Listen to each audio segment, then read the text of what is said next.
बोलो जयकारा बोल मेरे श्री गुरु महाराज की जय। श्री परमहंस दयाल जी महाराज की जय। एकाग्रचित होकर बैठेंगे और आगे की जीवनी श्रवण करते हैं। वन विचरण। कल हमने जीवनी श्रवण की थी गृह त्याग, आज है वन विचरण।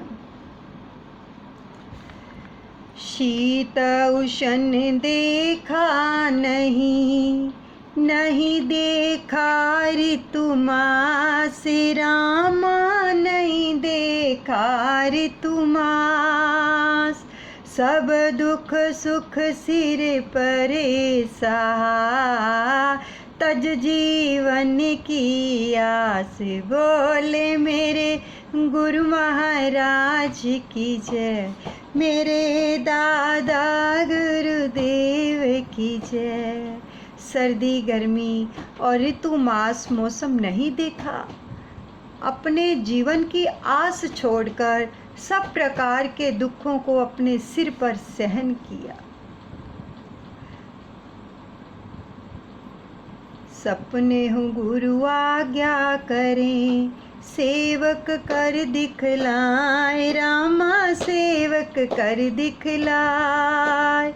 गुरु प्रेम सेवक सोई, गुरु रूप हो जाए। बोल मेरे गुरु महाराज की जय, मेरे दादा गुरुदेव की जय। अगर स्वप्न में भी गुरु आज्ञा दें तो सेवक को उस आज्ञा का पालन करना चाहिए। ऐसा शिष्य ही सच्चा सेवक कहलाता है।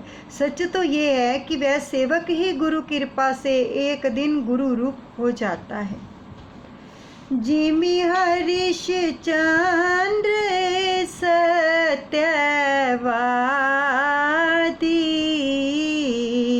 राम याद रहे लीन समाधि।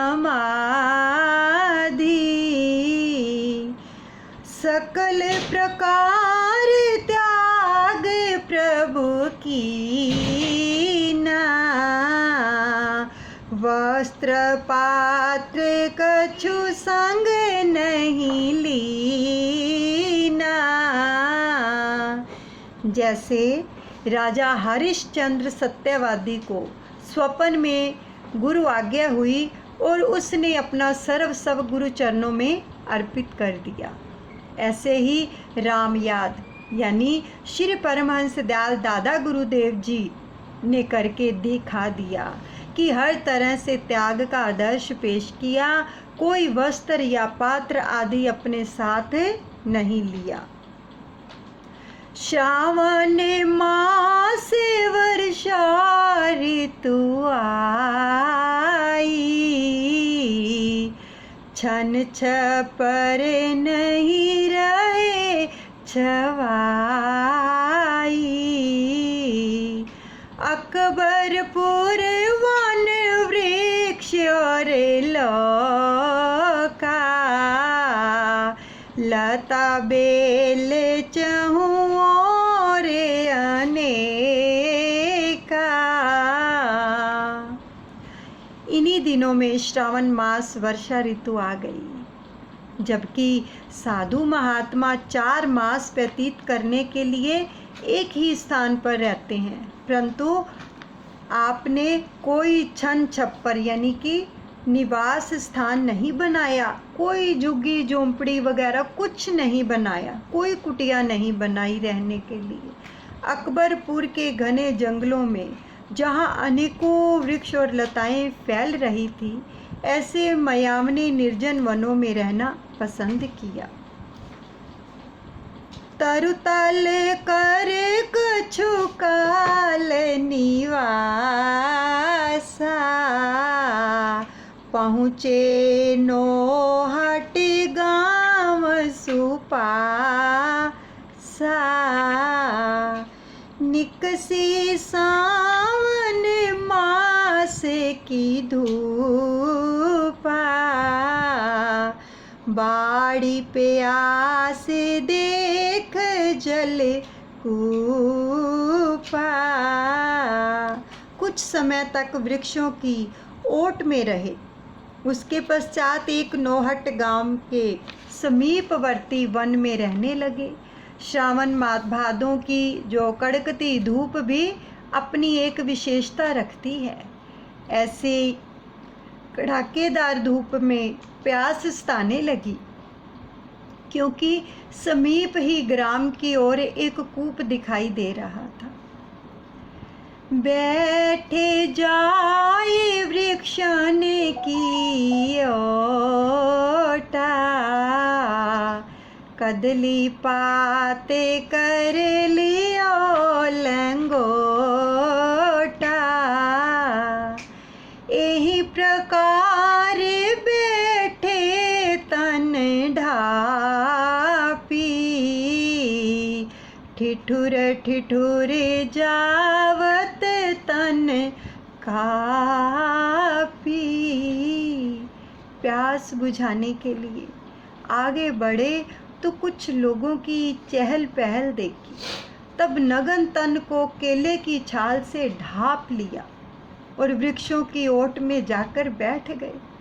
वर्षा की शीतल वायु से शरीर ठिठुर ठिठुर कर कांप रहा था। वर्षा की शीतल वायु से जो शरीर था वो ठिठुर ठिठुर कर कांप रहा था। कछुक लोग देखे भय मानी, साधु असाधु नहीं पहचानी। निज तन साधु कष्ट सब सही, पर दुख देख शांत नहीं रही। कुछ लोग त्यागी बाबा को वृक्षों की ओट में बैठे देखकर मन ही मन भय मान रहे थे, क्योंकि साधु असाधु की पहचान भी तो कठिन है। साधु अपने तन पर अनेकों कष्ट सहन करता है, परंतु दूसरों को दुखी देखकर अशांत हो उठता है, क्योंकि सच्चा साधु सबको अपनी ही आत्मा मानता है। भूख प्यास सर्दी गए भूला, राज काज देख प्रतिकूला। राज कर्मचारी तहाँ आयो, निर्धन ब्राह्मण बोल पठायो। साधु बाबा को भूख प्यास और सर्दी का कष्ट सब भूल गया, क्योंकि अन्याय देखा, राजकाज कार्य को प्रतिकूल देखा, जो कि गरीब ब्राह्मण के साथ एक राज कर्मचारी अनुचित व्यवहार कर रहा था, और महाराज श्री वृक्षों की ओट में बैठे ये सब दृश्य देख रहे थे। निकट बुलाए करी मार पिटाई, अनुचित मांगत दाम मिठाई। ब्राह्मण बाँच सक्यो नहीं पाती, बोले ओ कर्मचारी उत्पाती। राज कर्मचारी ने ब्राह्मण को अपने समीप बुलाया और झाड़ झपट करके उस बेचारे की पिटाई करने लगा। कुछ रिश्वत मिठाई की मांग कर रहा था। एक नोटिस उसके हाथ में था। ब्राह्मण बेचारा निरक्षर था और कर्मचारी उसे डरा धमका रहा था। झूठ साँच के बह दिखलायो, घर ते बाहर खींच खींच ले आयो। दीनहीन द्विज रोए पुकारा, झूठे लोग सुन हाहाकारा। वे कुछ झूठी सच्ची धमकी देकर ब्राह्मण देवता को पकड़कर घर से बाहर खींच ले आया। बेचारा दीनहीन ब्राह्मण रोकर पुकारने लगा तो कुछ लोग उसकी हाहाकार सुनकर इकट्ठे हो गए। परोपकारी संत सुन दर्द भरी आवाज, रामा दर्द भरी आवाज। भाग उठे सुधि भूल तन, बैठे आन समाज। बोल मेरे गुरु महाराज की जय, मेरे दादा गुरुदेव की जय।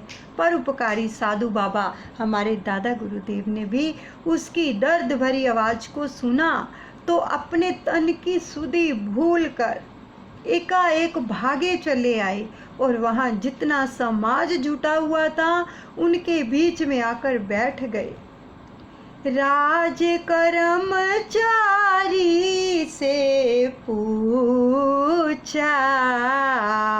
अधिक ही बाजत है घट छूछा। लाओ तो देखे परवाना, है यह कैसो राज विधाना। साधु बाबा हमारे दादा गुरुदेव ने राज कर्मचारी से आकर पूछा, क्या बात है, इतनी बातें बना रहे हो, मालूम होता है थोथा चना बाजे घना। लाओ तो हम भी देखें क्या परवाना लेकर आए हो। इस बेचारे ने ऐसा क्या अपराध किया है, तुम्हारा विधान क्या कहता है। असे अपराध कौन द्विज कीना, लोगन छीन प्रवाना लीना। बाचे कौन ग्रामीण निरक्षर, साधु बाबा पहुँचे साक्षर। ऐसा कौन सा अपराध ब्राह्मण ने किया है, हम भी तो देखें। ऐसा कहते हुए लोगों ने परवाना उसके हाथ से छीन लिया, परंतु उसको पढ़े कौन। ग्रामीण तो बेचारे सभी निरक्षर थे कि तुरंत ही साधु बाबा दादा गुरुदेव जी जो पढ़े लिखे हुए थे आगे बढ़े और पाती बाँच वेद बतलायो, राजन द्विज कहूँ बोल पठायो। पाती सुनत सकल ब्रह्मना सा, द्विज मन जागी भगति पिपासा।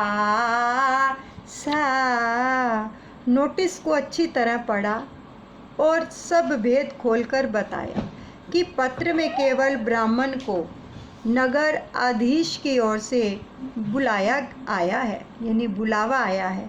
पाती सुनते ही सब लोगों का भ्रम दूर हो गया और बेचारे दुखी ब्राह्मण को संतावना मिली और साथ ही साधु बाबा के प्रति अत्यंत श्रद्धा जाग उठी, जिन्होंने उसे इस कष्ट से बचाया। तुरत ही बाबा कहूँ ग्रह लायो, दुख दरिद्र सब दूर भगायो। सुंदर आसन पलंग बैठाए,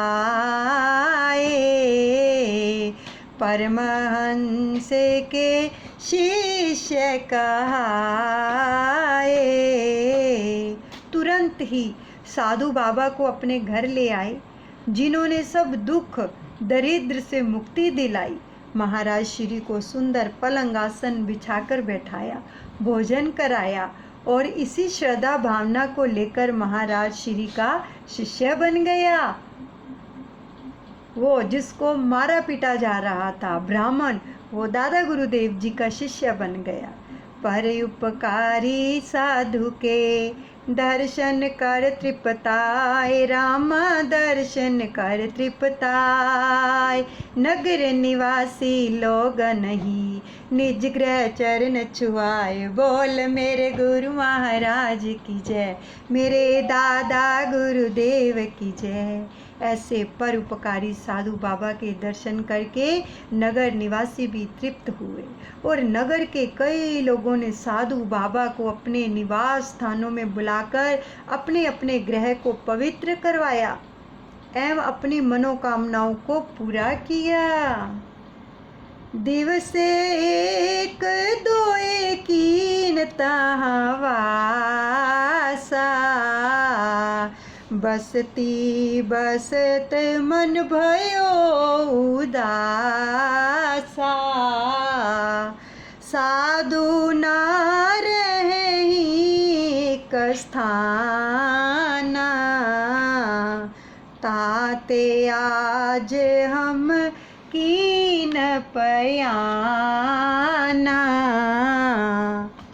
परमहंस दयाल जी ने उस ग्राम में एक दिन निवास किया, परंतु बस्ती में रहने से मन उपराम हो गया।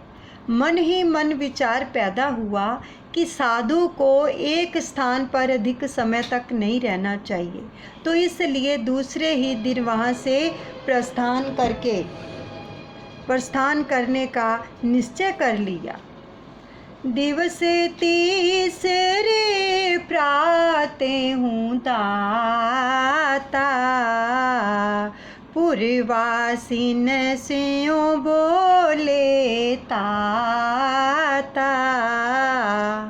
भय एकत्र गाम के लोगा, कसे अपराधे आसे देहु वियोगा। यानी तीसरे दिन प्रातःकाल ही दीनदयाल दादा गुरुदेव जी ने नगर निवासियों को बुलाकर स्पष्ट कह दिया कि हम जा रहे हैं। महाराज श्री का संदेश पाते ही नगर के कई लोग एकत्रित हो गए और करबद्ध प्रार्थना करने लगे कि प्रभु, हमसे ऐसा क्या अपराध हो गया है कि आपने एकाएक यहाँ से प्रस्थान करने का विचार कर लिया। हमारी बात सुने ओ मन लाई, निज निज काज करे ओ गृह जाई। अस उपदेश दीन गुरुदेवा, करो साधु संत की सेवा।